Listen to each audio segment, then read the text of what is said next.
5 years and still talking. This is GabNet, the Great American Broadcast Network. Talk like you've never heard it before. What happens when you combine the largest broadcaster in America with a puny, insignificant podcaster? You get the huge platform of iHeartRadio and Alex Bennett's Ramble. Yes, now the Ramble is being carried on iHeartRadio as one of thousands of podcasts they make available. Now the big question is, how do we navigate this clutter? The answer is you. Go to iHeartRadio.com, then to their podcast section and search for Alex Bennett's Ramble. Once you've found it, make it a favorite. If enough of you do it, we could make that 15-year-old girl with her makeup tips step aside for the new king of podcasting. Okay, who am I kidding? She's about 2 million subscribers ahead of us, but it will help to put us on the map. The Ramble and iHeartRadio. Proof that Alex isn't good enough to be on one of their radio stations, but they are desperate enough to feature the Alex Bennett's Ramble podcast. A match made in broadcasting heaven. The Ramble from GabNet. Talk like iHeart and you have never heard before.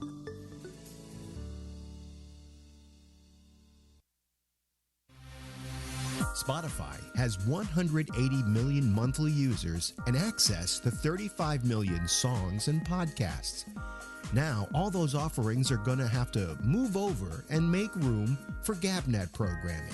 Yes, at long last, Alex Bennett's Ramble, Damian Chaplin's Exchange, Jack Bishop's The Intersection, and even the franchise MC's Arena and Michael Snyder's weekly movie reviews will be fighting for space on this massive platform. Each day, the programs are updated, so you can hear them on the Spotify app, available for all smartphones and game consoles. Or you can just go to Spotify on the web at spotify.com. So, give us a shot on Spotify. There's a 35 million to 5 chance we'll get people to listen to talk like they've never heard it before. This is an Internet Network news break. IP Pingsley reporting. Our top story, the Great American Broadcast Network, otherwise known as GabNet, is now a TuneIn partner. TuneIn, the world's largest audio network, has joined forces with GabNet, the world's most innovative talk network. GabNet's partnership with TuneIn means that listeners now have 3 main ways to listen to GabNet programming: Gabnet.net, TuneIn.com, and the convenient TuneIn app for smartphones. To participate in the network's innovative citizen panels on GabNet programs, use Skype and type the handle GabNet Live, or call on your phone 347-352-0079. For more information on this network, its programs, and its hosts, log on to Gabnet.net.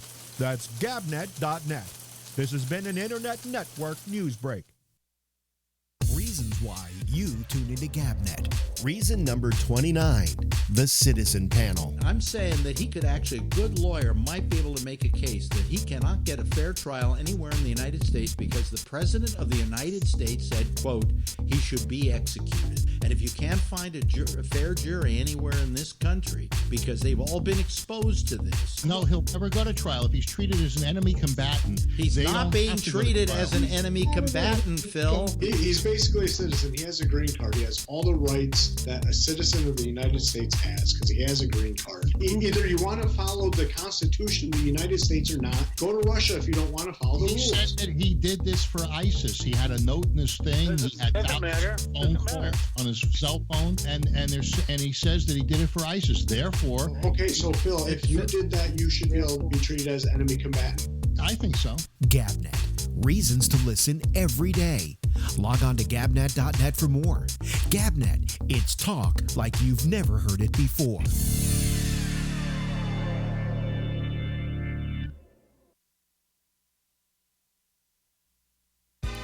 Years and still talking. This is GabNet, the Great American Broadcast Network. Talk like you've never heard it before.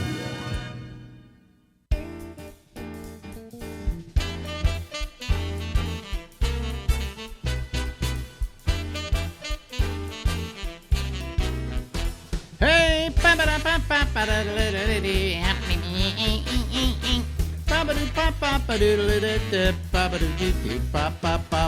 everybody. This is Alex Bennett, and this is the Ramble. It goes from now until midnight Eastern Time. And here we are. Look at us. Aren't we beautiful? Aren't we gorgeous? Isn't he lovely? Well, anyway. Hey, you know what's time to do? It's time to go check in with somebody who we used to be married to, okay? Ladies and gentlemen, showtime. Yes, showtime. There's Ronnie Bennett, ladies and gentlemen. She of Lake Oswego. Move yourself over just a little bit because I have which side? To the, let's see here, to your right side. Just there we go. Fine, good, because you were bumping into my picture. Oh, hey, we can't have that. We can't have that, you know. No. Are you wearing that hat because it's your birth year? Yes. Okay. Okay. Making sure everyone can see it. Why else would I? You know when I was born. What is that word up there at the top? Put your head down. Oh, it says limited something. Limited edition, 1939. You know, there probably weren't a lot of babies in 1939. I also have a T-shirt. The same thing? Different. I think it says maybe it says limited edition. Let the world know how old you are. Well, I was on Amazon for some reason. Knows how old I am, and so all of a sudden I said, Isn't that funny? They put up an ad for this for you? You might be interested in these T-shirts, and I went. Fuck yes, I'm interested in that T-shirt. I buy a lot on Amazon. They've never done that for me. Oh, they will. Don't worry, you're just not old enough. You got to realize, another month, I'm going to be 80. Yeah, that's a big deal. Yeah, it is a big deal. At the rate I'm going, I may not make it, but I just... Please. Well, I'm tired of the whole... I never thought my my genitals would get even with me. You might want to explain that further. Damn this penis, But then again, you've got your whole set of cancers, and I won't even get into yours. I have a cancer and I have COPD. Do you want to know something? Big deals. They are big deals, and I'm really working hard to balance what they each require. Today, especially. Today, I'm having a really, really good day. Busy, it would be a great day. You are today. You don't look like there's anything wrong with you. Well, and it doesn't feel like there's anything wrong with me unless I try to walk too fast. Then I'm well aware of something wrong with me. I'm okay today. Yeah, maybe the doctors are wrong. Maybe they are. You never know. Did I tell you? I must have told you that the CT scan 2 weeks ago, that the cancers in my lung have only grown a little more than a centimeter. Mm-hmm. Well, and there are no new ones. So what does that mean? It's just it means it's growing because that's what cancers do. Mm. It's their job, but very, very slowly. And which is really something with pancreatic cancer. And so I feel good. And the bigger problem in terms of day-to-day is COPD. And I go to rehab twice a week, and they're teaching me how to deal with that. So I feel pretty good. Yeah. No, you look spectacular, actually. And you're peppy and zippy and snarly. Oh, that's just because there's a lot of caffeine in me this morning. Oh, I was really busy today. Okay. Well, yeah. So, it looks like maybe, certainly your health is in a way that it's not progressing too fast. I mean, it's really progressing, but it's very, very slow. And in fact, when I was still doing chemo, the oncologist wanted to do scans to check how it's growing or not every 2 months. It was doing so well, he said, let's expand it to 3. And it had been this last week, 3 months since my last one. And this one, he said to me, I think we could go 6 months till your next scan. To which I said, I will do 3 months. I want to know what's happening. But that's amazing, Yeah. Yes. Yeah. I mean, it's just, I'm kind of humbled and well aware that the people of the Whipple surgery for pancreatic cancer, 90% of them, a huge percent, forget my number, don't make it a year.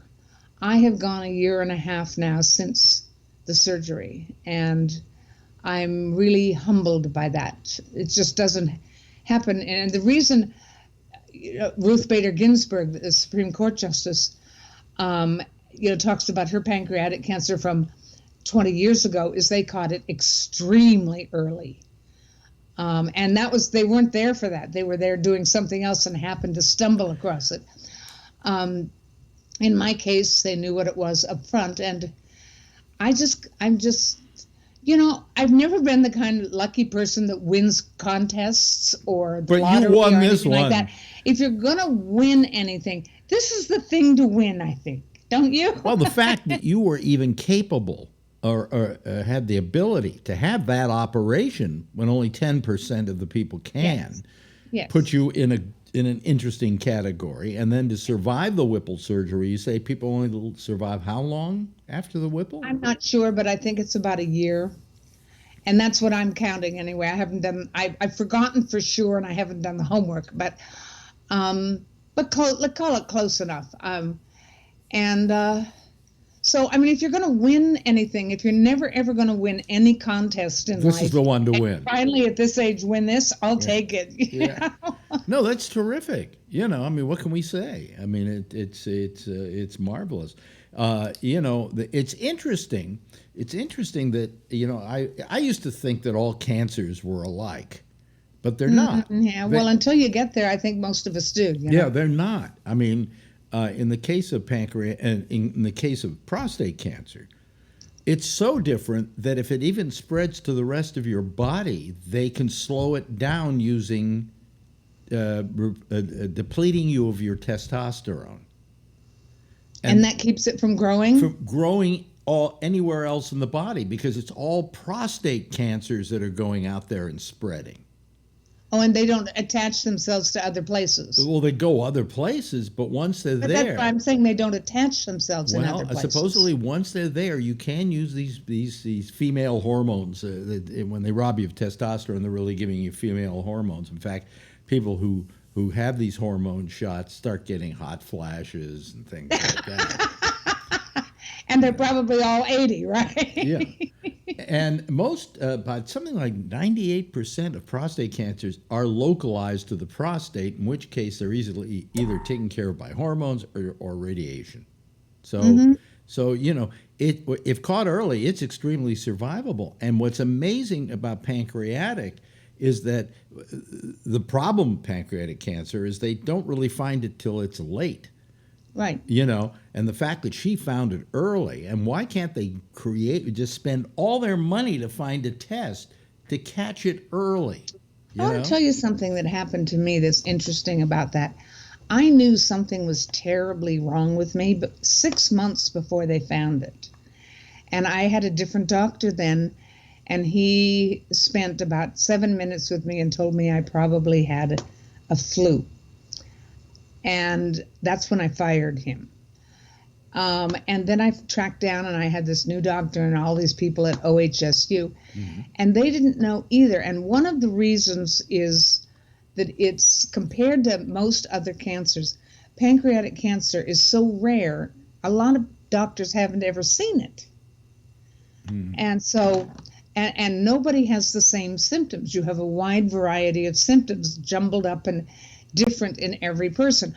But here's something that I didn't get from that first doctor, is that if you have urine that you have described as neon orange that glows in the dark, wouldn't you think that's a big alert to somebody? What's neon orange in the dark?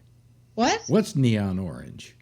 I just said urine. Oh, your urine. I didn't hear the word urine. I mean, it could light up the bathroom. Wouldn't you think that that's a real, I mean, it's not, I don't know that it's necessarily an indicator of pancreatic cancer, but it seems to me it's something that would make a doctor sit up and pay attention. Yeah. Neon P. Oh, yeah. It didn't glow in the dark though, did it? No, but it was so bright it seemed like it could. Really, really. Yeah. Well, I will for probably the next 2 weeks peeing blood. Oh yeah. So, probably more than anybody wanted to know. It's really, really wonderful, all these things. But anyway, so I think you're certainly in much better shape than I expected you to be at this point. Okay. Oh, me too. Me too. And my probably I'll hear about you'll disappear and I won't hear from you, and then I'll find out you got run over by a car. Right. I mean, it's I'm up and awake when we talk on the Skype thing, but I'm tired a lot more tired than I used to be, and so I rest a lot and spend quiet time alone a lot because that's what I need to renew. And so it's not, I can't say it's like it was before I had cancer, but it's nothing like what I expected, and quite happily so. Well, you've also adapted to a new normal. Well, I'm fine. I mean, that's a nice little cliche, but that doesn't say anything about what it is, so it's not useful. But it's well, never mind. I don't know what to say. But I'm so happy to see that you're. Every time I call you, I don't know what I'm going to get, and every time lately, I get somebody who looks better and better. Yeah, right. Better. Pretty soon there'll be this little girl barely getting her head up over the desk, right? Yeah, but So have you been watching the impeachment hearings? Yes, I watched today. I find them hard to watch. Tell me your impression of Sondland.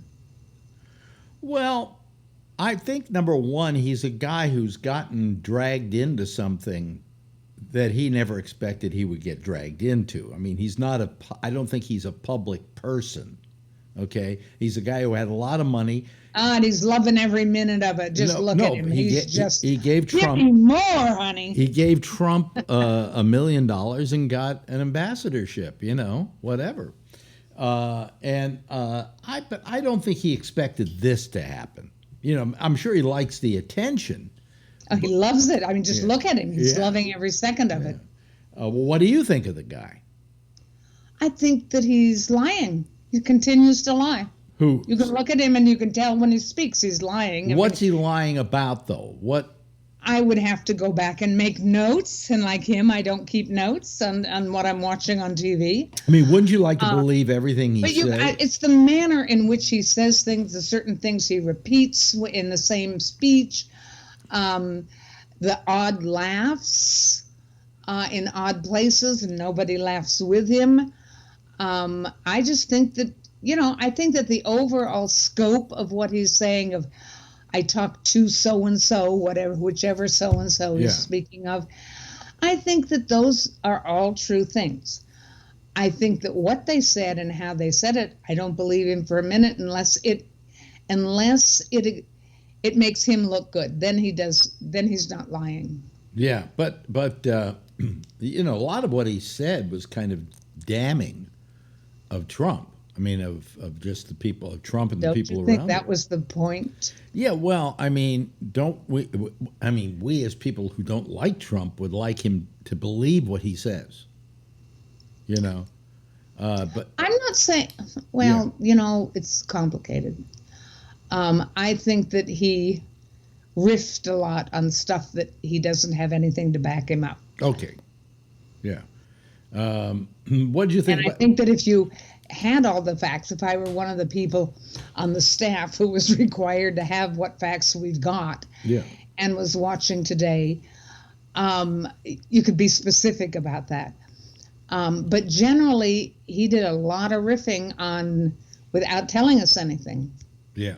What did you think about who's the military guy they had a couple of days ago? Don't you just love him? I mean, somebody who loves the country as much as he does and is proud of being an American and absolutely, who knows how, I mean, was a baby, a toddler when he got here. So It's not like he brought other beliefs, political beliefs with him, but he bought the American dream and the American ideal, and he has lived it. You know, absolutely everything that he says is true.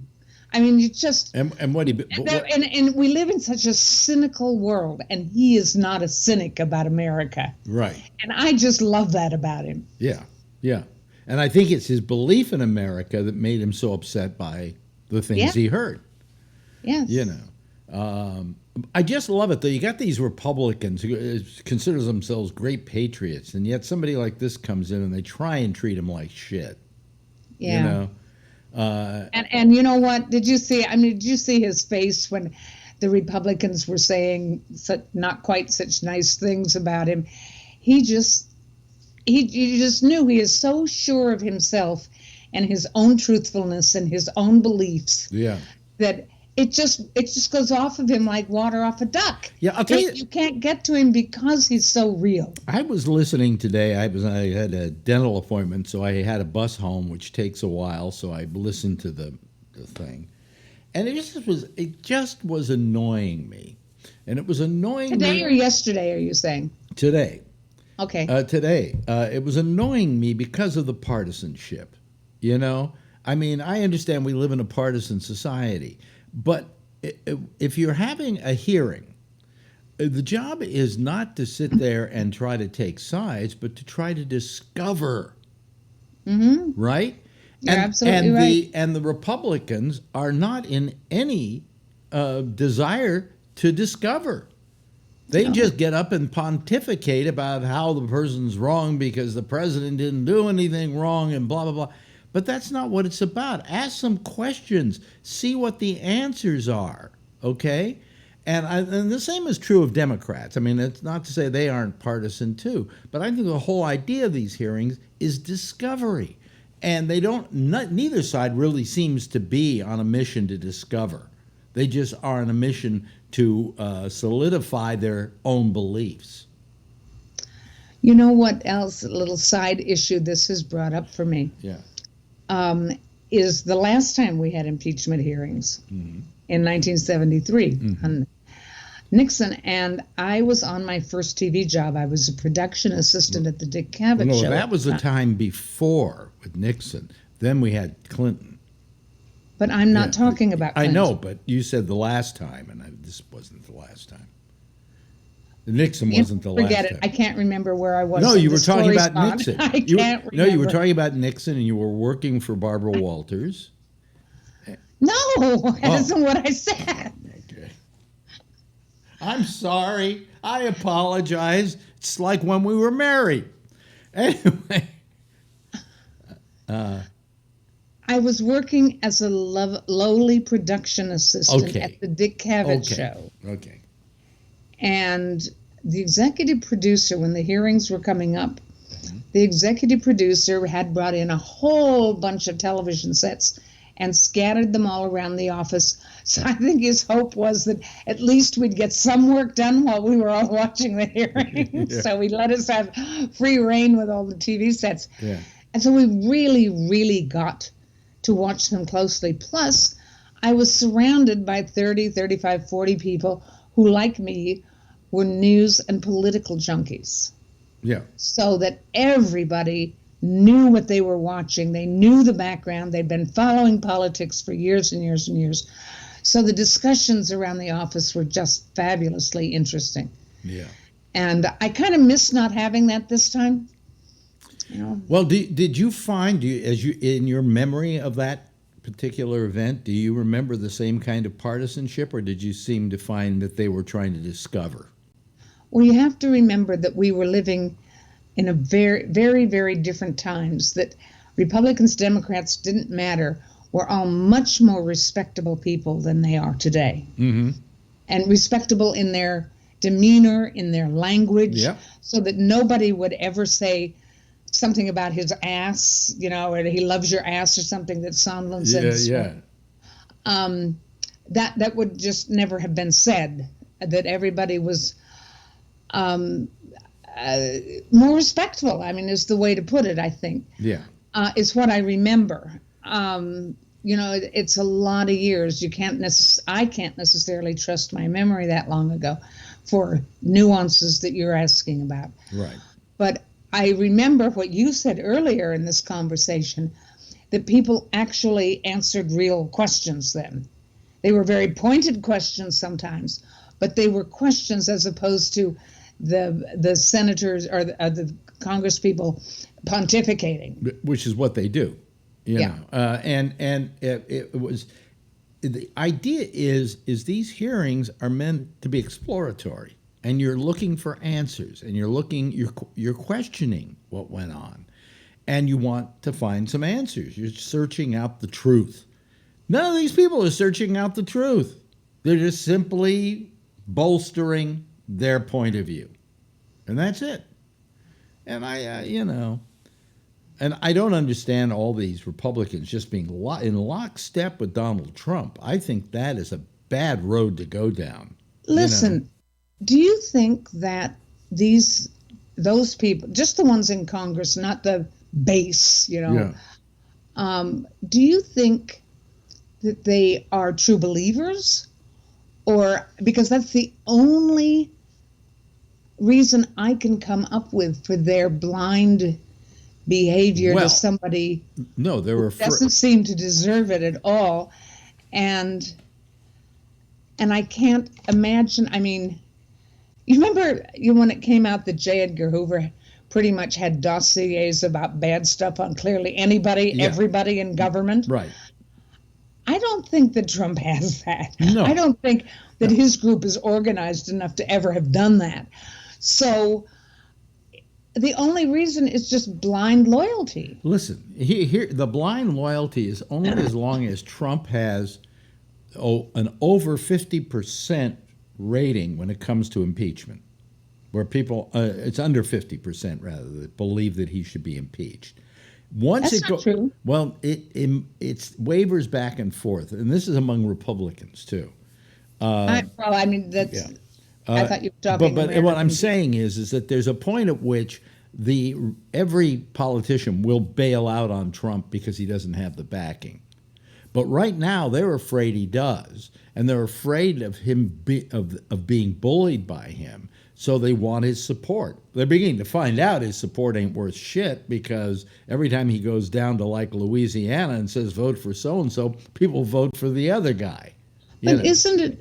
That was the point I was about to make. Yeah, is that the last two people that he made a big deal about campaigning for with them in their states. Yeah. They lost by very, very small margins, but they lost. Yeah. And so I don't know if that's still driving Republicans who are in office and have to run again to be reelected. I don't know if that's driving them or not. And it's saying, I'm not sure, maybe you noticed more than I did, but something like 20 Congress people, many of them senators, but also House members, have already announced that they won't run for another term. What are they afraid of? Why would they support him? Well, I just, I don't understand this blind support of a guy who goes against all the values that Republicans usually look towards. They don't believe you cheat on your wife. They would fight against that. And yet the guy who was went out and had sex with a porn star, it's okay. We'll stand by him. I don't understand how the religious right can follow this guy. He has no Christian qualities about him, and he doesn't go to church every Sunday. He doesn't give a shit about anything but Donald Trump. You know what else is important? The damage that Trump and his people, and he's really got a knack for hiring crooks. They've done so much damage to the country, even the world, whether it's, up to 75 or 80 environmental controls that they've just done away with, or Trump has done away with, and all of the norms of running government, and extorting foreign governments and that sort of thing. How about Let me finish my thought this time, please. Yeah, sure. Go ahead. Is that even if you could start over tomorrow morning with a more reasonable person as president and in those cabinet positions, it would still be, I think, decades before we get anywhere near a reasonable democracy with a reasonably small amount of grift and graft. The country is going to be a mess if you could get rid of them all today. What about the damage he's done for a long time? What's the damage he's done to our standing in the world? I mean, that's going to take years to get back. So anyway, we should talk about happier things than Donald Trump. We should talk about what interests us, but it's not that I'm unhappy. I'm very worried for the country, short term and long term. Yeah. I am curious now that if the Senate, and I'm not in the prediction business and I don't have a lot of patience with people who try, if the Senate does not vote to convict, I don't even want to try to imagine what Trump will do next, that he'll be unleashed. Yeah, I think he's already been unleashed. Hey, listen, guess what? I just looked at the clock and we've gone over. Yeah.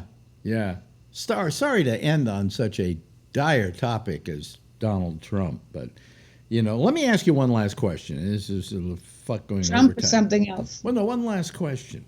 You and I both have limited times on this planet. Nobody knows, neither of us know how long or how little we've got. Well, I can pretty well tell you I won't be here in about 5 years. Okay. And I'll tell you that I'm planning on being here in 5 years. But no matter what, I know that my time is finite now. And the question is, why do we give a shit? I care about the future for people who will be here. That's me too. It's a very unselfish thing because we could both say, fuck it, I'm not going to be here. I don't have to clean up this mess. But you are, folks. You are out there. But who do you think feels differently? Oh, I think there's some people who don't give a shit.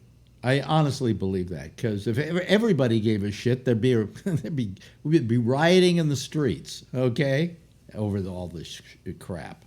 Do you know what I think is amazing, speaking of rioting in the streets? Yeah. Hong Kong, that the people have kept it up for more than 6 months every day. Hordes of them in the streets protesting. Right. That's right. I think that's the most amazing thing. It just doesn't happen that way here. People do one march and then they think they've done the whole job, Yeah. And the Hong Kong, the people who are out there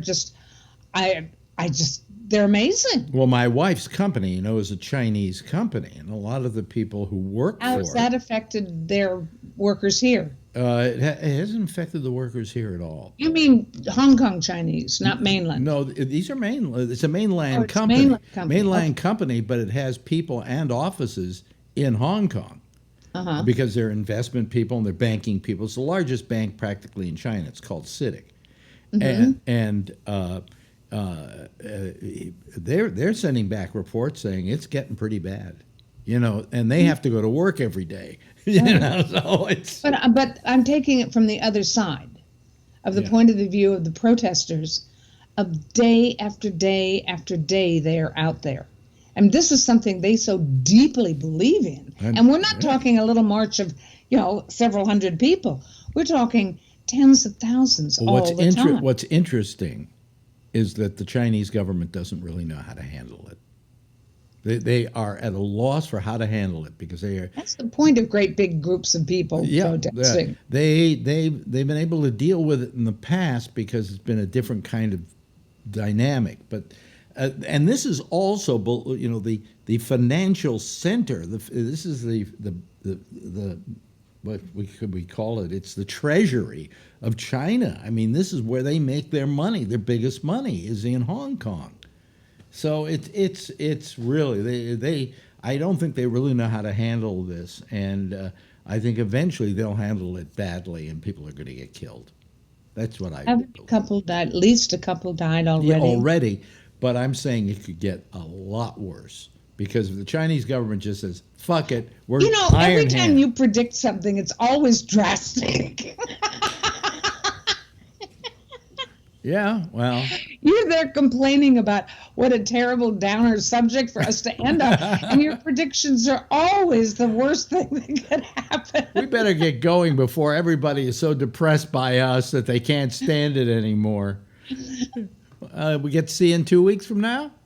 Absolutely. Ladies and gentlemen, that's Ronnie Bennett. TimeGoesBy.net is her blog. Read it. It's great. Thank you, Ronnie. I promise I don't talk about politics very much. Right. Bye-bye.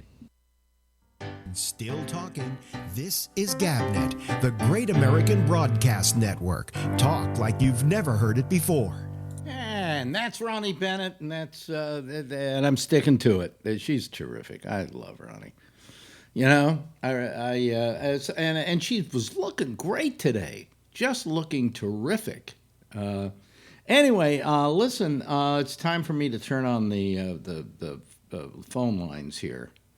Hold on a second. Not phone lines. How old-fashioned is that to say phone lines?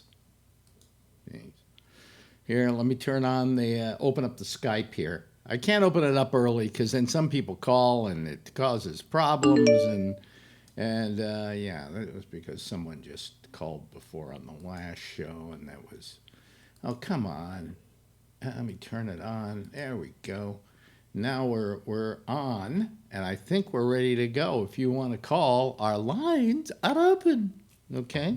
I don't see that we're going to have too many people here tonight, mainly because I wasn't on last night, and people get pissed. But we have quite a few people watching us right now. That's good. All right. Okay. But why don't you give us a bit of a ringy dingy on the old Skypey wipey, and we'll talk at you. We're just waiting for people to call. So I'm just gonna sit here, you know. Oh, there we go. Ray Renati. Wow. Ray's the first one to call tonight. Jeez almighty. Oh, my God. And he's at the gym, as usual. He's pedaling away, too. Let me see here. Let me go Goomba. Okay, there we go. That's for that. And then we got to open up Charlie Wallace here. And let me see here. Charlie, are you there? No, I got to close this down. Wait a minute. Cancel. Cancel. Come on, cancel. Now I open up. Turn. I think your line is open, Charlie. I think you're. Yeah.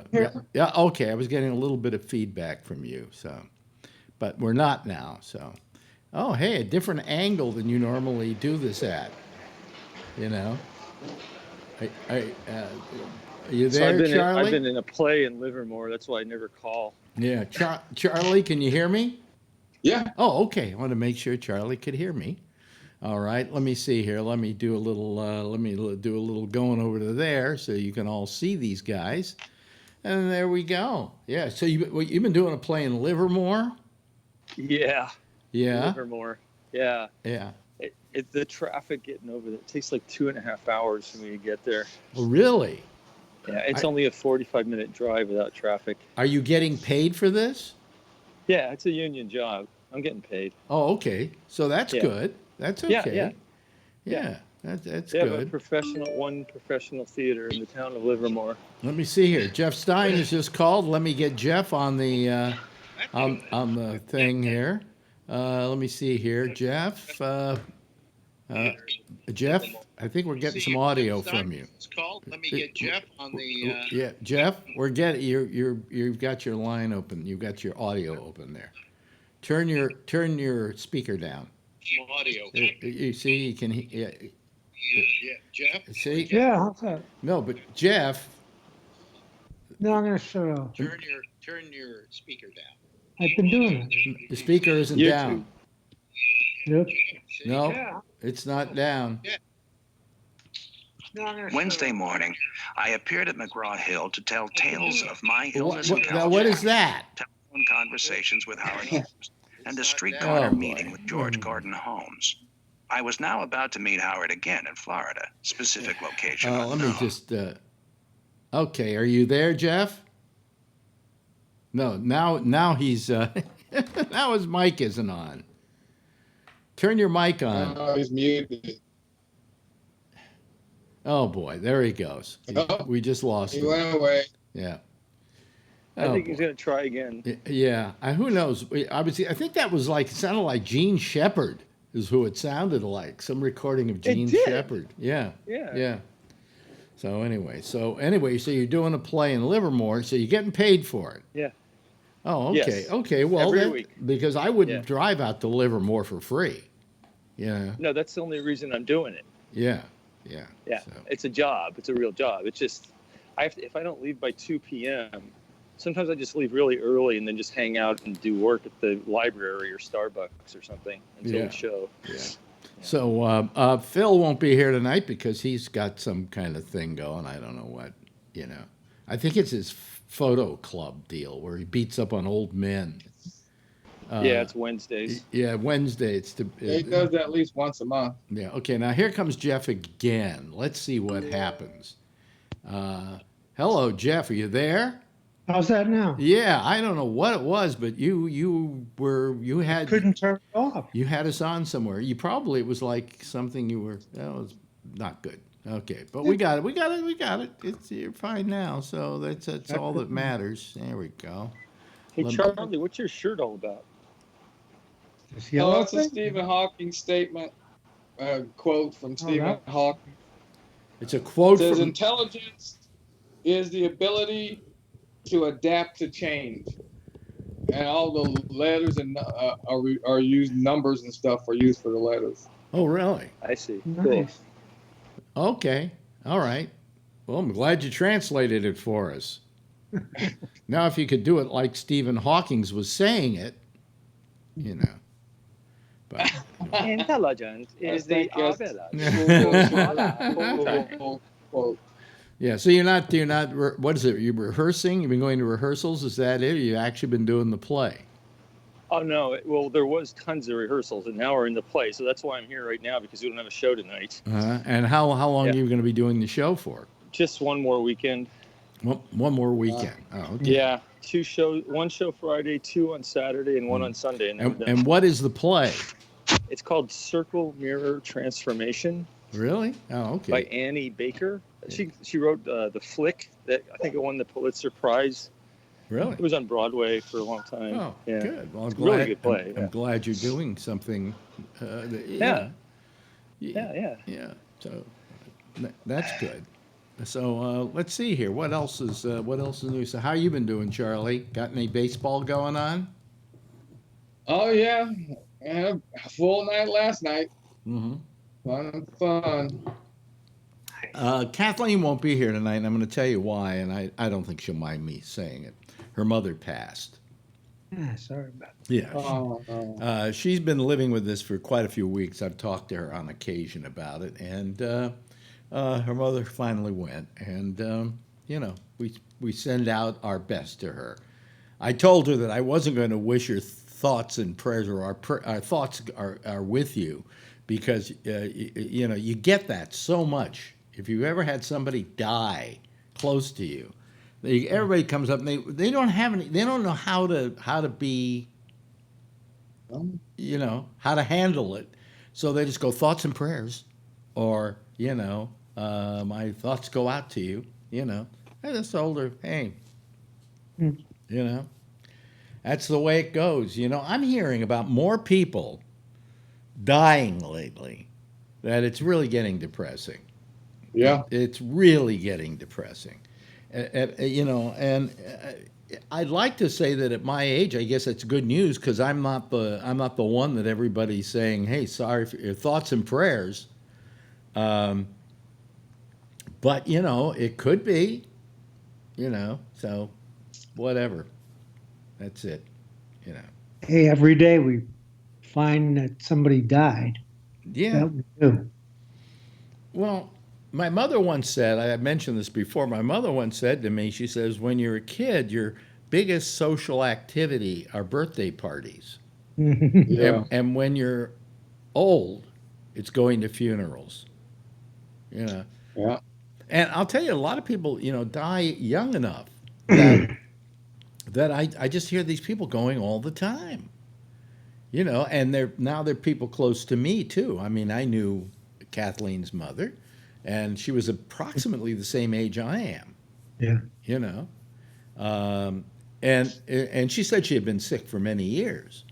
So you know, I mean, I guess I have to give thanks to the fact that I'm in moderately good health. You know, I've got the neuropathy, and who knows what else to be determined.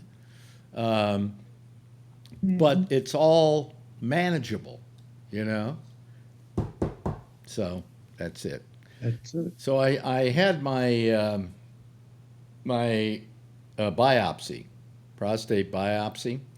Yeah. I was so worried about this because everybody, when they talked about prostate biopsies, were telling me, "Hey, it ain't fun."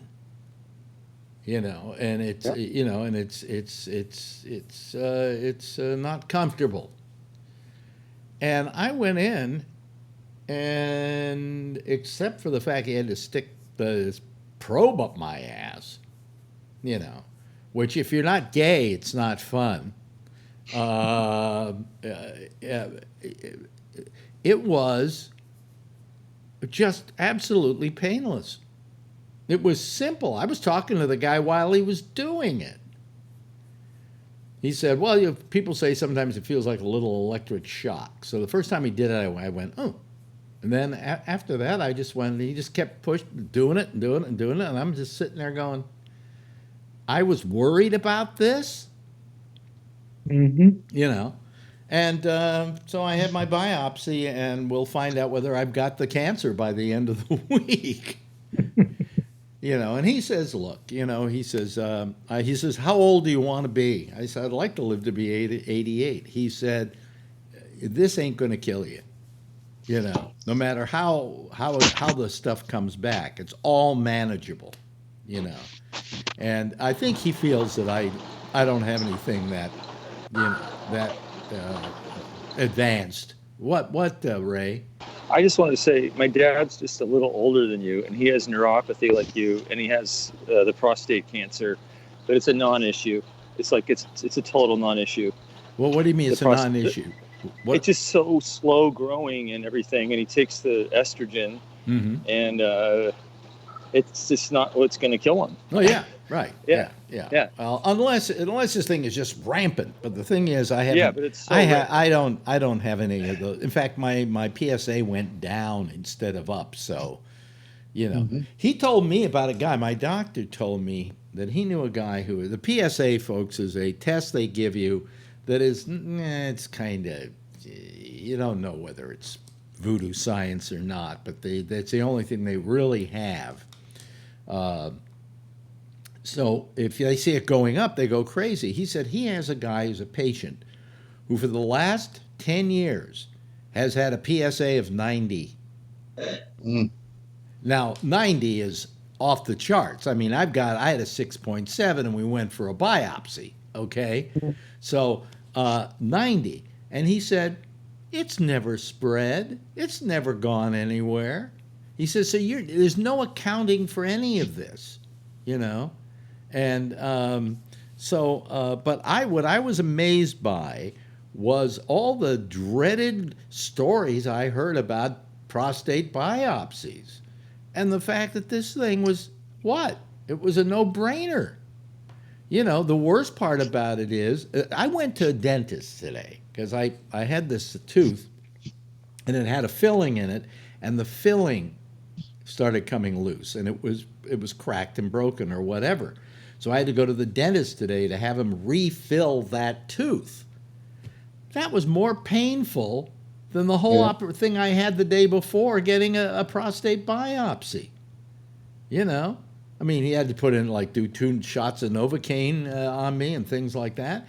And I'm going, I was in less pain yesterday with this prostate biopsy. The only thing is now I'm peeing blood, but yeah, that's it. Oh, here comes Patrick, Mr. Blasek. Hold on a second, Patrick. Let me see here. Here's Darth Pat. There we go. Got him. Oh, you start talking about peeing blood, and Patrick pops right up. Yeah, right. No, I mean, and also it's coming out the other end too, blood. And they say I could be peeing blood for 2 weeks. So, here comes Kevin, a guy who also had a biopsy. So he knows what I'm talking about, but maybe he won't agree with me. But wait a minute, let me get Kevin. Where is he? Hog Rider. There he is. Okay, got him. Boom, there he is. Hi, Kevin. How are you? Hi, Alex. How are you? Did I describe the biopsy correctly? I mean, it didn't. Well, for you, it was good. Huh? For you, it was good. Yeah, I'm glad. Well, It wasn't for you, Kevin? No, it was torture. Oh, wow. What do you mean it was torture? Now, did he put in... I don't know if he didn't get the right spot with the first shot, but yeah, it was like I could feel him going in and going, bink, and pulling it out, and then he went in, bink, and pulled it out. That's the way it goes. It's kind of like, I felt it was like a staple gun. Yeah. Yeah. But did they use anesthetic on you? He said he did. They go in and give you a shot in there first. It's not a shot. There's a gel, I think. Well, whatever it is. Yeah. I don't know if he hit the right spot or not. No, I'm telling you. By about the 12th one, I was going, are you done yet, for Christ's sakes? I'm in labor here. I'm telling you, he kept going, and it's like a staple gun. And I was talking to him throughout the whole process, and I'm going, okay. I was talking to him and calling him names and everything, yeah. Oh, okay. No, this thing, and if, let's say next year he says, we got to do another one, I wouldn't fear it.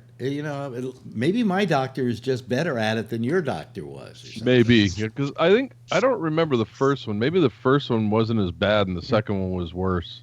Yeah. I think that's what it was. Well, this was, as I say, I had this dental appointment today, in which I had a dentist who was working 2 rooms at the same time. You ever get one of those? Yeah. You know? But I mean, I had an emergency, so obviously he was sticking me in there. But he in order to make me think that he was paying attention to me, he'd go, "We're going to have to give you Novocaine." And so he takes the gel on the cotton swab and puts it in my mouth, and then leaves the room for 10 minutes. Yeah. Thinking this gives me something to do. And then he comes back and he goes, "Oh, well, I'll give you the Novocaine." Boom, boom, boom. And he goes, "We should wait a couple of minutes and let it take effect." And he goes out of the room for 15 minutes. And I finally, when he came back and I'm numbed up and everything, I say to him, "Look, if this is a busy day for you, I can come back tomorrow." And he said, "No," he said, "we fit you in and we'll take care of you." And soon enough, he started to go to work on me, and he pulled the old filling out and put in a new one, and I was good to go. So, yeah. Hell, I got to get Novocaine when I get my teeth cleaned, for Christ's sakes. Really? Oh, yeah. Metal on my teeth, I go through the roof. Well, you know what they don't give you much anymore, and I just love this stuff, is the gas. Oh, yeah. I never does a gas. I mean, with gas, I've told any number of people, with gas, they could pull every tooth in my mouth out and I wouldn't give a shit. I know, do it twice. Yeah. But I mean, I pulled it, I just did the gas, and I had a dentist who would give me a gas when I was having my teeth cleaned. He would, he'd give me gas all the time. And now you ask for gas and it's like you're from outer space. They don't want to give you gas anymore. Or if they want, before it was free. Yeah. Now it's like at least $25-50. Now, wait a minute. Now, here's something great, though. So I go, what happened was I had this tooth where food was getting lodged in it. And then some of it was like if I would eat nuts or something, they'd get impacted in there and I couldn't get the nut out and whatever. But that was because this tooth, this filling was cracked or whatever. Wait, what was the point I was trying to make here? So anyway, I had to go to the dentist and have him fill this tooth up, and I figured, oh well, what happened was I have this great insurance, but I've used up all my insurance for the year. I have $1 left in the insurance, so this was going to come out of my pocket. So there I am for like 45 minutes while he's drilling and cleaning and putting in the new thing and everything and blah blah blah. And I go to the front desk and I say, okay, what's the damage? And I'm expecting what, $400 maybe for a filled tooth? Because I've got insurance, even though I don't have enough insurance, but I have insurance, they have to go by the insurance prices. $154. Wow. To me, that was a great day for me, Yeah. For surgery? Huh? Yeah. That's for surgery. That was not surgery. It wasn't surgery. It was just filling, Yeah. But anyway, so one day they were going up my ass, and the next day they were going down my throat. So what the hell, What are you going kind to of do? like a shish kebab, didn't you? I felt, it was like a rotisserie of sorts, It was like a 2-day orgy. Yeah, exactly. But you say your father had prostate cancer, right, Ray? Yeah, he still does, and he takes the estrogen, and it keeps it under control. It doesn't get any worse. But he's growing tits and has hot flashes, right? Well, he already had I don't want to say anything. What? Well, he might listen. Yeah, he's much nicer. Seriously, he is. It's incredible. What it is, it's like, who the hell are you? It's one way. This wasn't the dad I knew. It's one way they stop prostate cancer. Or they don't. It doesn't cure it. It stops it from progressing. Yeah. Is they give you they rob your body of testosterone. Yeah. Okay, which is an Italian ice, by the way. They do that, and what it does is somehow the cancers can't survive. Prostate cancer can't survive without testosterone, and so you rob it of testosterone, and it diminishes, and it doesn't advance, and they keep it at bay that way. There's another way. I mean, you can go. I might have to do it radiation, but what the hell? If that's all I got to do in order to get another, 10 years of life out of me, that's fine with me, I think if you're going to get an internal cancer, it's probably the best one to get. Oh, they always say it's in older age. Yeah. Well, the reason so many men die of it is because they don't pay attention to the warning signs, or they aren't constantly checked for it. I've been checked for it for the last 10, 15 years. So when they saw it go up, then they started watching it, okay? What happens is some people don't pay attention, and before they know it, it's too far advanced. Yeah. So, yeah. So, you watching the debates? Is that what you're doing, Kevin? Yeah, Gabby's on right now. I'm undressing her with my eyes. Really? you know she's a commie spy, don't you? I don't care. I love Russians. They're very beautiful. Yes, I would do it mail order for her. Yes. Have they asked Biden anything in this debate about his current predicament with the president trying to intimate that he did something illegal? I don't know. I haven't watched it that close. I got it on in the house, and I'm walking by a room, and I'll watch it for a couple minutes, and he just seems like he's stumbling all over the place. Here's what bothers me about what Trump has done. Even if he couldn't get the goods on Biden, the fact that this has all come out has sullied Biden's attempt at running for president. Yeah. No matter what, he's ruined it. He didn't have to go get the information, if there was any to be had, which I don't think there was. I think Buttigieg is making a lot of points tonight, though. Buttigieg is on a roll. Yeah, he is. Okay. Yes, Patrick. He's the dark horse. Well, I just have to say this. I flipped it on, I don't know, like an hour ago. I haven't watched it. And then you flipped it off. I was getting ready to go in the shower, so I had my hearing aid off, so I couldn't hear what was being said. But Elizabeth Warren was saying something, and Pete gave her a side eye that was just great. And I thought to myself, I would vote for you just for side eyeing that old bitch anyway. Yeah, I think I remember. I think I saw that too. Yeah. I mean, he's just looking at her out of the side of his eye like you're so full of shit. You know, I was talking to a girlfriend about this today, about Buttigieg and why he probably may be the best possible candidate. Now, I mean, see if you agree or disagree with what I'm about to say. He is better looking than Trump, better educated than Trump, better spoken than Trump. He's served in the military, so he's better equipped to deal with that. I mean, in a way, he's a candidate I don't think Trump can fight.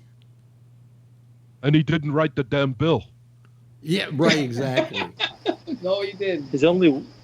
The question is homosexuality. You know, what will that do? You know something? Let's find out. I don't think that's. Yeah, I agree. I don't think that's going to be as much of a factor. I hope it doesn't. I hope it doesn't help do Obama shit. that he's black. Yeah. What were you going to say, Jeff? I know people who are in my family and my other part of the family, and they have gay people who are related. Knock it off. Who gives a shit? Yeah. Jeff, maybe you misunderstood me. Like, half of my friends are gay. I live in San Francisco. I'm in the theater. I think I know what he said. There is the inference that black people will not vote for a gay person. And I just think we're underestimating black people. You know? They won't. It's not his gayness that they won't vote for. It's the way he's been running South Bend. He fired the first black sheriff, the first black police commissioner they ever had. Yeah, but he might have been a bad police commissioner. Whether he's black or white, you get rid of him. He wasn't. He only fired him because the donors wanted him to fire him. Really? Yes, Patrick. Yeah. But just remember this: black folk in the South are more religious than you probably want to admit, and homosexuality is an issue there. And I've said this in the past on this show and on Jack's show, and Jack agreed. I mean, to assume that black people all think the same way is idiotic. Yeah, but I don't think that has to do with black. The whole Bible Belt, and I know some of my black friends on Facebook who are preachers and ministers, they will not vote for him. You're black. Are you gonna vote for Trump? No, Patrick's right. They just stay home. They'll stay home like they have, and other people have in the past with various like Hillary. I know of a few people that stayed home that happen to be black because the abortion issue. It's a deal for them. So, And I think that's why Trump likes to play the Christian card or the Bible card, because he can drag some of those people into that. Yeah. That's why you see it as rallies. You got the guys in the cards in the back of behind him, the black people for Trump. That's what he's dragging in there. Oh, those guys are paid. They're usually down south in Texas or whatever, And I think that's why he goes on to the Bible side there, the evangelistic side. Let me see here. I can't find Bree here. Hold on a second. Bree, what name name are you using? Is he riding a bike? What's he? No, I'm walking. He's roller skating. Oh, wait a minute. No, We're just walking. It's my lunch hour, and I'm going down to the mall. There's a cheap sushi restaurant I like to eat at. I finally found Bree. Okay, there he is. Turn your camera sideways so we get you in landscape mode. Or have we lost him already? I think we So will. it's about 75 cents a plate. Yeah. Well, why don't you turn your camera landscape? Oh, wait a minute. Wait a minute. Your camera doesn't go landscape, does it? Oh, there we go. Oh, there we go. There we go. Yeah. Yeah. See, I just like that better. So where are you exactly? He's in Kuala Lumpur, ladies and gentlemen, which is in downtown Malaysia. What is that tall building? You know, we're losing him a lot. Yeah. We were when I get to the mall, yeah. Better, but Yeah, what's that big building that you were pointing at? that is a water theme park. That building that looks like an office building? Yeah, we're losing you a lot here, Bree. A lot of metal. He keeps walking into dead zones. Yeah, yeah. We're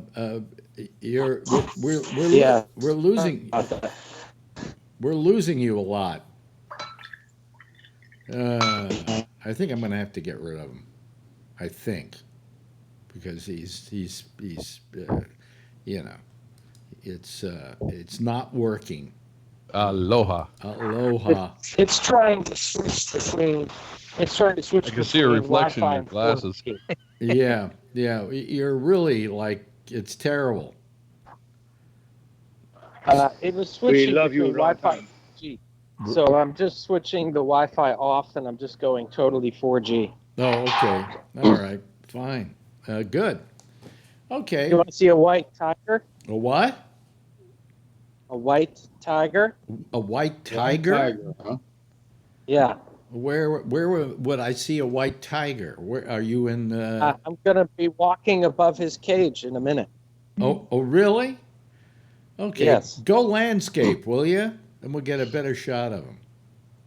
Wait a minute. Well, I don't know if we'll see him. We'll see if he's up. It's when the sun's out. Sometimes he doesn't come out. Just rattle his cage and wake him up. Is it still hot there, Bree? I was thinking I could drop a chicken over the edge. Yeah, yeah. Well, is he below you? Is he going to be below you? Yeah, he's going to be below me. And we'll see if he's there. I bet if they did that, it's amazing if you think about it. You know, hundreds, maybe thousands of people walk above him every day. Really? Without incident. Yeah. How does the white tiger feel about that? We'll have to ask him. Yeah. So are we coming to him soon, or are we going to have to wait for a half hour here? I know. Less 30 seconds. 30 seconds. 30 seconds. Do we all have 30 seconds here? Wait a minute. We just lost his picture. Let's see if it comes back. This is kind of well. Oh, there we go. There's a. Okay, so where's the tiger going to be? I want to see a white tiger.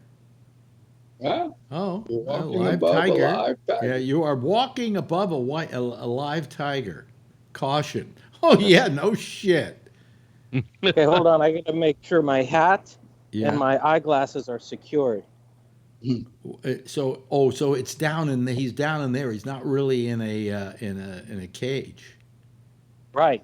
Oh, he just lives down there. You gotta walk on this. If I took the jungle route, I'd get eaten alive. Oh really? Oh, so he's down in there somewhere. Here, kitty. Come on, kitty. I don't Siegfried see Roy him. down there Wait a too. minute, do I see something there? I thought I saw something there. Did you see him? No, I thought no. I can't tell. Is he down Can't there? see him. I can't see him. Okay. Well, that was a big whoop, wasn't it? Hello. Hello. Hello, ladies. Ladies. Okay. Anyway.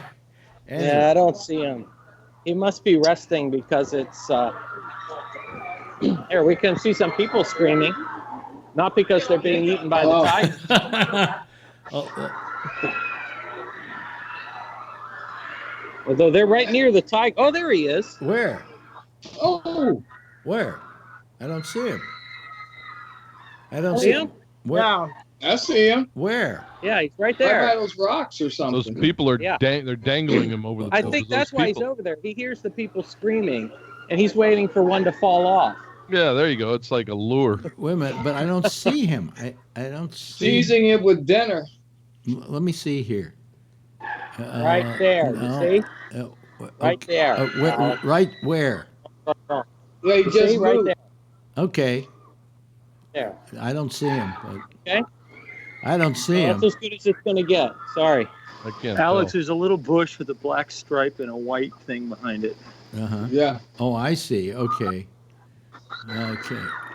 Last time I was on a not roller showing it. coaster What like if one that, of I those was kids on- falls out of there and into the Up tiger on- cage? Free meal.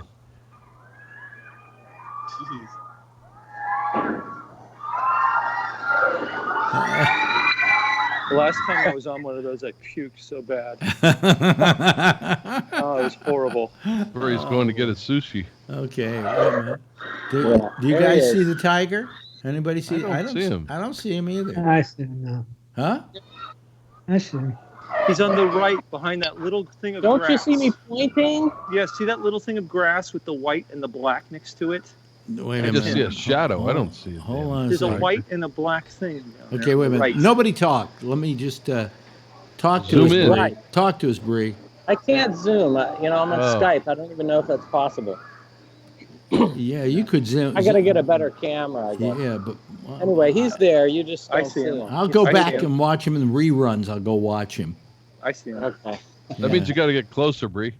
Yeah, you gotta get closer. I see what you're doing. You want to get me eaten alive. Do like that lady. Climb over the fence and get closer. Yeah. Taunt it. Yeah, all right. So anyway, how you doing, Bree? How's everything? But I was trying to, when I woke up, I was trying to watch the debates, but I Yeah. couldn't get it. My Lexi, which is the term I use for Alexa, so I don't set her off. Mhm. I tried MSNBC, said not available in your country.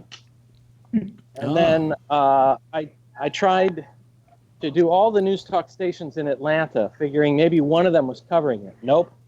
Then I tried C-SPAN, because I listen to C-SPAN a lot. Mhm. They were covering the hearings or something. Yeah. So eventually, when I got to the office, Mhm. it came up on one of the you know how Alexa has the little messages, Yeah. and it said you can watch it on MSNBC. So I tapped the screen, and I was able to hear just a little bit, but not a lot. And it just seems like it's kind of the same thing over and over. Yeah. Well, here's my big deal now. I finally got it all set up and I can go. Echo, turn off studio. There we go, folks. Echo, turn on studio. There we go. So, isn't that cool? Yeah. Oh, look, there's a shark. Oh, it's Sharknado Alive. Sharknado Alive. They actually did a ride based upon a really bad TV show. Yeah. There's It's a 6 great movies. show, Alex. I love those movies. I love them. Oh, really? They're Sharknado's so are bad. They're classic. so bad. I love them. I heard they were working on 7. I thought they were up to 8 myself. Yeah. So what is My this? daughter Is has a friend over for a sleepover, and they have to watch them every time they come over. This is obviously an amusement park, right? Yeah. What's the name of it? It's called Lagoon. Lagoon, Malaysia. Lagoon, Malaysia. Okay. And were you going there for lunch? Is that what you were doing? Or? No. I have to pass by it in order to go to the shopping mall where they have my sushi place. Oh, okay. All right. So I walk on it. There's canopy walks Yeah. that take you throughout the area, so you don't have to run into tigers. Oh, well, yeah, right. Right. Well, yeah. You become sushi for the tiger. That's good. Yeah. You know. Do Anyway, we have Texas chicken in Texas? I have it down the street. I have it right down the street here in Harlem. Okay. If I lose you, then I'll lose you. Yeah. Because I am in the basement. I'll try to see if they have Wi-Fi. Well, it doesn't matter. You know. Okay. Okay. Well, Pete Buttigieg looks like he's rising, Alex. You should be very happy. He's your guy. Well, I mean, it's not that he's my guy. I just think that it's gotten to the point where he's maybe the best idea. I mean, what do you think, Charlie? I mean, he's number one in Iowa and New Hampshire. So, hey, who knows? Yeah. What do you think of him? Well, I mean, what's your take on him? Would you? I don't like him. He's a kind of a fake liberal. Really? Yeah. Why do you call him a fake liberal? What is it about him that? This week they came out with a video from 2010 of him praising the Tea Party. Oh, really? The Republican fucking Tea Party he was praising. So I'm sorry. He lost my vote there. Unless he gets the nomination. If he gets the nomination, he's better. Are you sure that this video? Are you sure this video is authentic? Yeah, that was him. Fake news.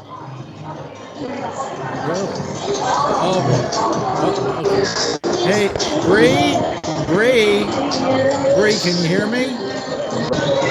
Bree, kill your audio, Bree. Kill your. Wait a minute, I can mute him. I'll mute him. Let me see here. Where are we? Thanks. There, I muted him. Now we can get back to our discussion. Anyway, what I was saying is that Buttigieg, I didn't know that about him. Where can I find this video? I don't know. It was on YouTube. So. Well, let's see here. Wait a minute. Buttigieg. Boy, I don't even know how to. Tea Party. Buttigieg. I guess I spelled it right. Or Buttigieg. Tea Party. Let's see what comes up here. Buttigieg Tea Party. Or tea bagging, maybe. This is Buttigieg. Sorry. I'm sorry. Forgive me. Let me see here. Buttigieg. I have to. Let me see here. Well, I can't find it. I can't even figure out how to spell his fucking name. Buttigieg Tea Party. I would think the BUTTI would get you there. Just that all by itself. Yeah, but I'm trying to look up Tea Party and I can't get it to Buttigieg. How Buttigieg recorded the Tea Party in his first race. Is that it? Yeah. That's it? Okay. It says Pete Buttigieg was struggling to be taken seriously. He's a first-time candidate for office in September of 2010. So with the Tea Party taking off, the 28-year-old unknown running for Indiana state treasurer showed up at South Bend Church to meet candidates night, hosted by groups aligned with the populist conservative Barack Obama bashing movement that would power the next decade of Republican politics. It just says he showed up at this thing. Well, there's actually a video of him giving part of his speech. Really? And he does praise them. Well, you know, being a politician. Backlash after speech at Tea Party event resurfaces online. Yeah. Let's see here. I don't see the video, though, of it. That's the problem. Let me see here. No videos? Let me see here. Buttigieg faces backlash for praising. Chaos. Uncovered Pete Buttigieg at the... Oh, here we go. At a Tea Party event. Okay, let me see here. I don't want this commercial that's running. And I don't know if I'm going to be... You're going to tantalize us, huh? Well, I'm not going to run the video, folks. Because no, I mean, Bree was showing his sushi. Let me see here. Let me see here. Skip ads. But then I have to... let me see here. Looked at me as if I was absolutely nuts when I suggested that I would be coming tonight to speak with a group that's often identified with the Tea Party. There are some, especially in my party, who think that the Tea Party is a wholly owned subsidiary of the Republican Party. Naughty, naughty. That's people. Okay, well, that doesn't sound, I don't know what that amounts to. I'll have to go look at it later, and see what it says. Anyway, by the way, Bree, if you can hear us, Bree? I muted you, so if you want to talk to us, you can unmute yourself. But I muted you because there was so much noise there that it was overpowering us, okay? He's having his lunch. What's he going to have? Is he having sushi? I didn't see that. Huh? Yeah. Yeah. Let me see here. Oh, he's ordering. He's ordering there. Okay. Anyway, so that's why you're against Buttigieg. I'll have to look at that later. I don't know that I necessarily hold that against somebody. Wants your attention. Yes, Bree.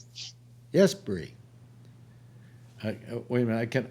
I can unmute him probably if I want to. Wait a minute. I can't hear you, Bree, because you're muted. I've got you muted. Can you hear me? Unmute yourself. Yeah. Okay. I didn't know I had to do it myself. I thought you were in control there. No. If I mute you, you can. You're the only one that can unmute yourself. Oh, okay. Okay. But I mean, seriously, you're gonna rule out Buttigieg for one thing. That's not the only thing. I already mentioned at least two. Oh, okay. But I mean, think of the things Trump has done, and his supporters stick by. Right. I know. In relation. Well, some Republicans said it doesn't matter if Trump broke the law. I mean, that's their point now. Now that they're coming out proving that he broke the law, I said, well, it doesn't matter if he broke the law. I want to ask everyone a question. Let me suggest to you that in the front of your house there is a car, and that car is blocking your driveway, and that car has been there for a week, and you call the authorities and they say, well, yeah, we're trying to get in touch with the guy. We'll get back to you. I don't know. Maybe it has a boot on it, so they can't move it. So a guy comes along that you sort of know, and he says, I'm just going to, hook it up to my tow truck and move it 20 feet. Yeah. Technically, it's not legal, but it's going to help you out. Would you tell him, okay, go ahead and do that? I mean, you would be happy if he did that. Well, that's Trump, and that's Trump supporters. No, it's not, because he didn't do that to help somebody else. He did it to help him fucking self. The only person that helps is Trump. Some people just see it as government doesn't work. It's all gridlock. They're always saying blah blah. Look, but I see him as powerful. I said this earlier. Why is it that Christian groups endorse Trump? Why is it that God-fearing Republicans back Trump? This is a guy who is strictly immoral. I mean, he fucks a porn star while he's married, and they just kind of go, well, that's Donald. What? I mean, if Buttigieg is an abomination in the eyes of the Lord, so is Donald fucking Trump. Yeah. I've never understood it. I don't understand how they can excuse the behavior. That's what I don't understand. It's all immoral behavior, Boy, I wish they're making him God. He's as all powerful as God. Nothing he can do is wrong. Yeah. I mean, I don't understand how they can even back him or excuse his behavior, or excuse his behavior in the way that he handles people and what he says about other people. I mean, I'm talking from a religious standpoint. If you're a Christian, he engages in nothing but consistent unchristian behavior. Yet the churches, hi, how are you, Donald? We're asking our parishioners to vote for you. Yes, Patrick, maybe you got an answer. Well, I mean, Kanye West is now being accepted by Christians as legitimate, that he'd made a change. And there's somebody who was nigger this, nigger that, fucking this, fucking that. And I mean, is his conversion real or not? Who knows? And with Donald Trump, I think a lot of Christians, just like, and I'll bring this up, just like the people in the Bible Belt that vote Democrat, even that they're against abortion or they might be against, marriage equality, look at it as, on the whole, else is right, so we'll just ignore the abortion and we'll ignore the gay stuff. And it's the same with the Christians on the Republican side. They probably look at the whole and go, well, we already knew what we were getting with him as a playboy. We already, but we like this, and this. It's the same for both parties, Alex.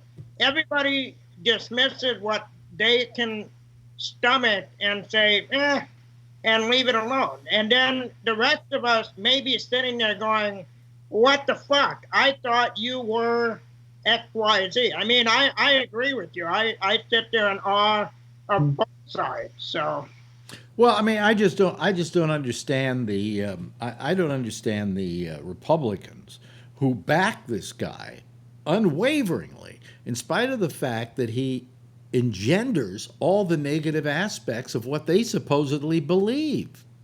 Yes, Jeff. Charles wants it. Oh. Yeah, it's not really the same with both parties, because the Republican Party, you got somebody like Bitters that gets caught with a prostitute and wearing baby diapers and stuff, and he's still in the Senate. Al Franken mimics grabbing a woman by the breast, and the Democrats kick him out. So it's not the same for both parties. Well, the Democrats are kind of famous for eating their own, and that's the problem with that one. Did you have your hand up, Jeff? No, I just wanted Charlie to talk. Oh, you just wanted Charlie to talk. Okay, good. Good. It was hidden. Yeah. Did anybody watch the hearings today? A little bit. Yeah.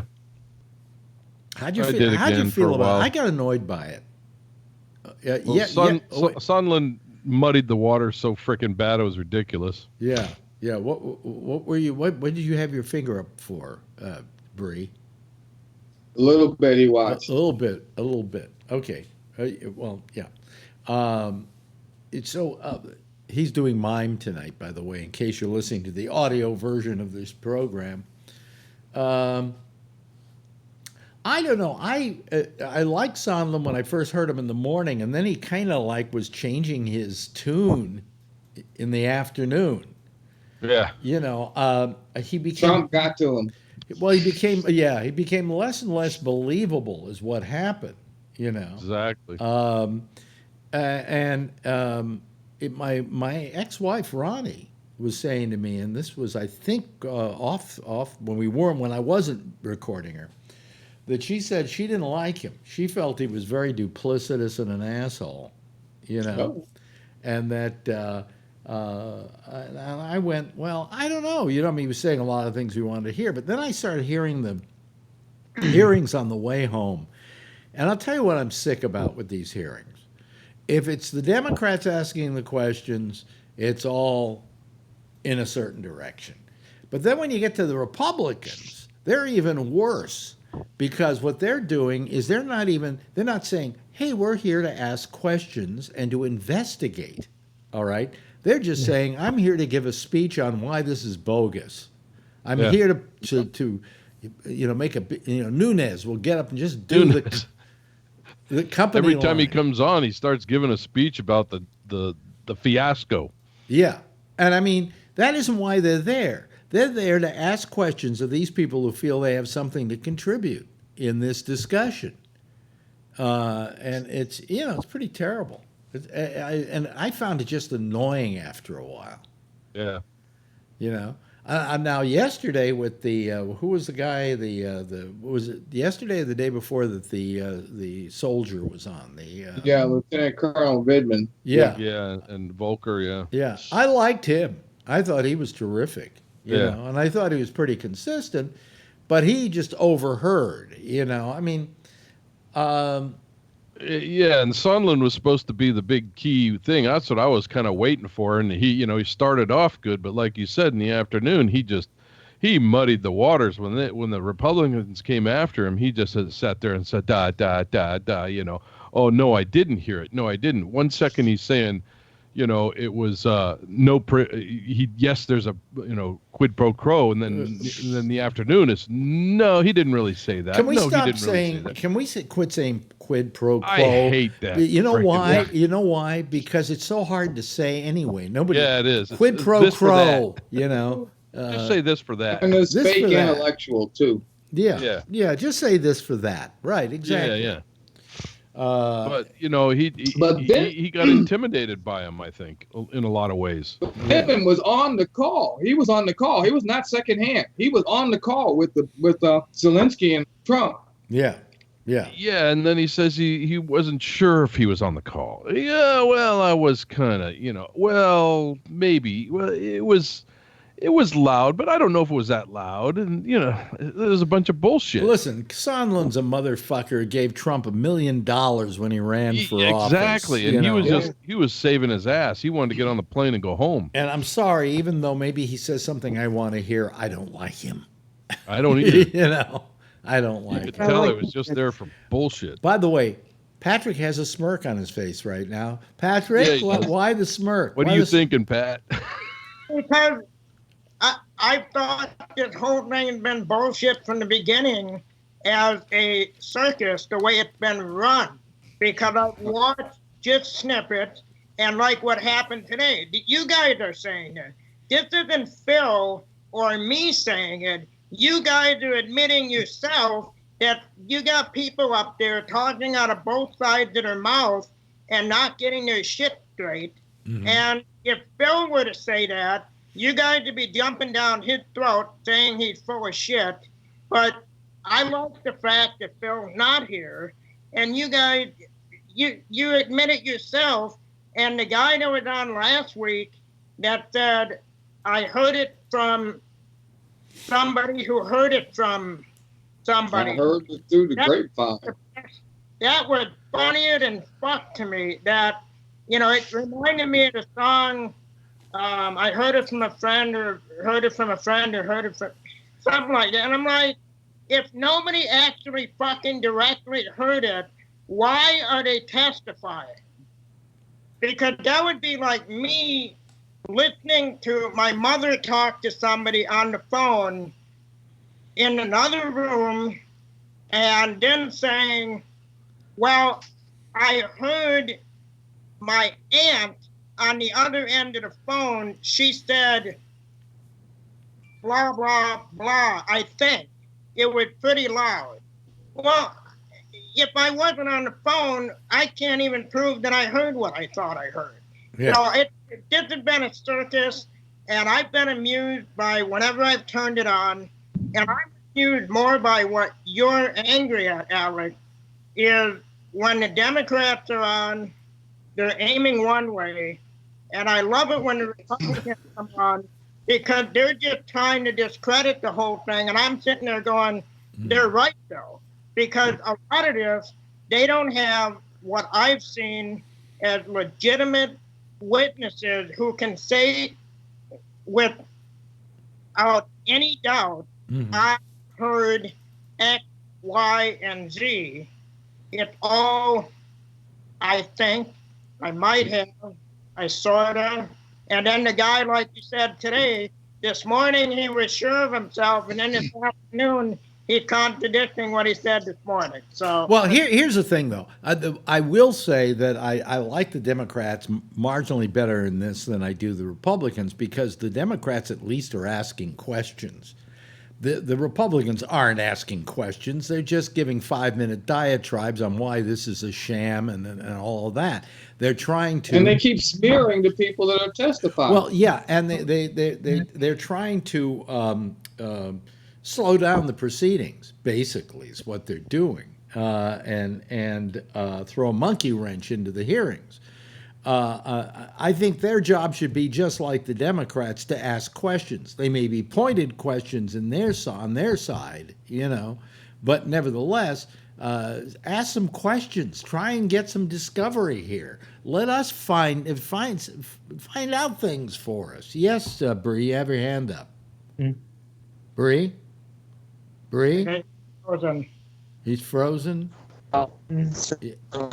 So, the thing that they're trying to do, they're using the word bribery in order to link it to the Constitution. But let's face facts. This is all